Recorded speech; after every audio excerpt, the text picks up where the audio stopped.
जी, क्या कहेंगे? इसके लिए सबसे पहले तो मैं अपने हरदोई लोकसभा के जो हमारे मतदाता हैं, मैं उनका बहुत बहुत आभार प्रकट करना चाहूँगा कि उन्होंने लगातार पांचवी बार हरदोई लोकसभा क्षेत्र से सांसद बना करके आशीर्वाद दे करके मुझे सांसद भेजने का काम किया है।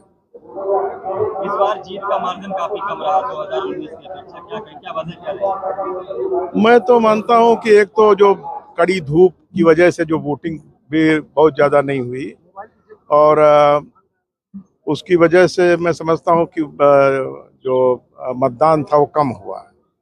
एक आरोप ये लगता है आप पर कि चुनाव जीतने के बाद जनता से मुखातिब नहीं होती, देखिए, ये आरोप तो इसलिए मिथ्या है कि चुनाव इस बार भी हुआ और लगातार सातवीं बार कोई ऐसे जीत नहीं जाता है।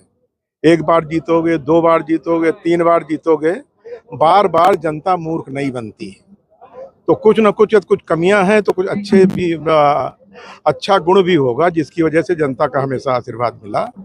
और जहां तक ये लोग कहते हैं कि मैं आता नहीं हूं, आप मेरा पिछला रिकॉर्ड 3 वर्षों का कहीं उठा के देख लेंगे तो महीने में कम से कम हम 15 दिन इसी हरदोई क्षेत्र में रहा हूँ, गांव गांव गया हूँ। लेकिन सभी चाहते हैं, हमारा सभी मतदाता चाहता है कि सांसद जी आए, व्यक्तिगत रूप से हमसे मिलें। और मैं समझता हूँ कि ये जो है ये अपेक्षा रहती है मतदाताओं की। लोगों का कहना है कि जो कम्युनिकेशन की जो दूरी है उसी की वजह से जो है ये क्रैक हुआ है। 1,32,000 से पिछली बार जीते थे, तो इस बार जीत का अंतर काफी कम है। नहीं, इस बार देखिए पूरा ट्रेंड चला है पूरे देश प्रदेश में, नहीं पूरे देश में। तो मैं उसको, ये जो कम हुआ है जो मतदान या कम जो मार्जिन कम हुआ है, एक बहुत बड़ा कारण है कि साहब जो इन कम्युनिकेशन की वजह से नहीं, और भी कई चीज़ें रही हैं कि हमारे विपक्ष ने जिस तरह से मिथ्या बातों को फैला करके, अफवाहें फैला करके जिस तरह से ध्यान बटाने का काम किया है, उसका भी बहुत बड़ा जो है इसमें फर्क पड़ा है।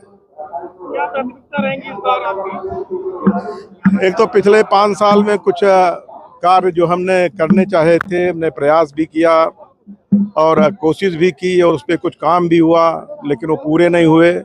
सबसे पहले तो मैं प्राथमिकता पे रख करके उनको काम को जो है पूरा करूँगा।